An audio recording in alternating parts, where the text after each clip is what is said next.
आजचं टॉपिक आहे ना ते खूप जास्त वेगळे आहे. सो मी कुठे आले असं तुम्हाला वाटत असेल की मी ही कुठे गेली आहे आणि मागं सगळे चेंजेस दिसतील.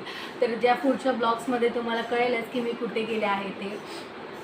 तर राहिला प्रश्न जो आजचा ब्लॉगचा, तो आज आज आपल्या मी तुम्हाला असं काहीतरी शेअर करणार आहे ना जे माझ्यासाठी खूप जास्त इम्पॉर्टंट म्हणू शकता किंवा खूप माझ्या जवळचं आहे. ते म्हणजे माझे ऋतू. आणि ऋतूचा वाढदिवस होता थोड्या दिवसांपूर्वी, म्हणजे एक 5-6 दिवस झाले त्या 5-6 दिवसांपूर्वी होता. सो तेव्हा तर काय मला अपलोड करायचं झाला नाही, कारण बड्डे म्हटल्यावर तयारी असते आणि 1-2 दिवस आपली इकडे धावपळ होते आणि खूप धावपळ होते. आणि आमची तर थोडी जास्तच धावपळ झाली, कारण ऋतांचे बाबा थोड्या दिवसांसाठी बाहेर गेलेले. मग ते 1-2 दिवस आधी आले ऋतांच्या बड्डेच्या. मग त्याच्याच प्रिपरेशनमध्ये आमचं सगळं वेळ गेला. त्याच्यानंतर मग आम्ही, तुम्हाला दिसत असेल बाजूला बॅकग्राऊंड चेंजेस, सो इकडे यायची आमची तयारी चालू झाली, म्हणून व्हिडिओ अपलोड करायचंच मला झालं नाही. आणि मेन गोष्ट अशी झाली आहे की काय माहीत माझ्या फोनमधनं ना जे माझे सगळे व्हिडिओ होते ना ते सगळे डिलीट झाले. जे ऋतांच्या बड्डेचे मी व्हिडिओ काढलेले, छोटे छोटे क्लिप्स काढलेले, ते सगळ्या डिलीट झाल्या. सो मी खूप जास्त अपसेट झाले.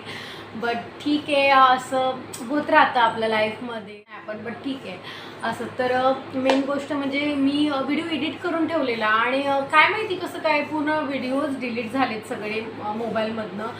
पण काय मला तर काही कळतच नाही की कसं झालं, काय झालं. आणि मी जेव्हा बघायला गेले की म्हटलं आता व्हिडिओ अपलोड करायचा, एडिट करून ठेवलेला, फक्त लास्ट टचअप पण द्यायचा आणि मग व्हिडिओ अपलोडिंगला लावायचा. एक काल असं माझं प्लॅनिंग झालेलं. मी आधी परदेशी व्हिडिओ एडिट करून ठेवलेला.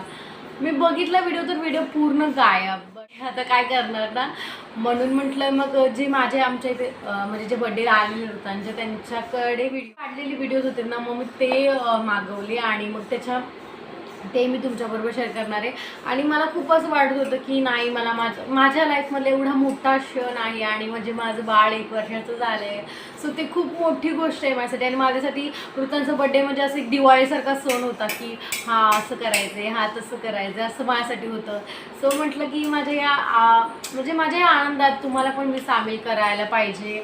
सो म्हटलं की त्याचे काही क्लिप्स आणि त्याचे काही पिक्चर्स होते ते मी म्हटलं तुमच्याबरोबर मी शेअर करेल.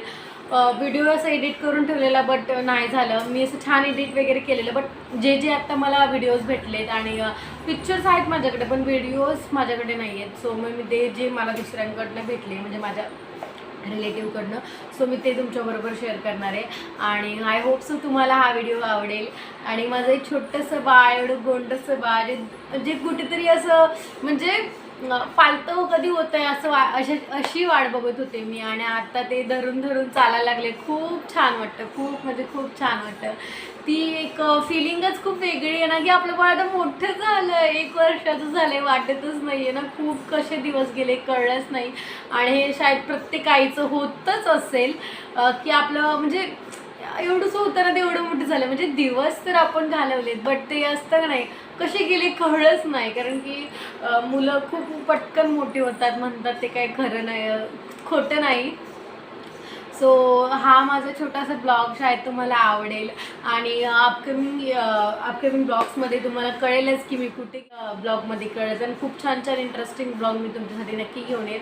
आणि थँक्यू सो मच की तुम्ही मला इतका छान सपोर्ट करता. आपली फॅमिली छान ग्रोथ होत आहे आणि अजून छान ग्रोथ व्हावी यासाठी मी नक्की छान छान व्हिडिओ तुमच्यासाठी घेऊन येत राहील. आणि ऋतू हाय बोल, हाय बोल, हाय नाही बोलत, हाय नाही बोलत. आम्हाला तुला खेळण्यात बिझी आहे, जर तू खेळण्यात बिझी आहे, आम्हाला खेळायचं आहे, बोलायचं नाही आहे. सो आजच्यापुरतं एवढंच. आणि बघा मग ऋतूच्या बर्थडेचे काय पिक्चर्स आणि काय व्हिडिओज जर तुम्हाला आवडतील तर आवडला असेल तर व्हिडिओला लाईक करा, शेअर करा, सबस्क्राईब करा आणि बेल आयकॉन प्रेस करायला विसरू नका. चला मग भेटूया नेक्स्ट व्हिडिओमध्ये.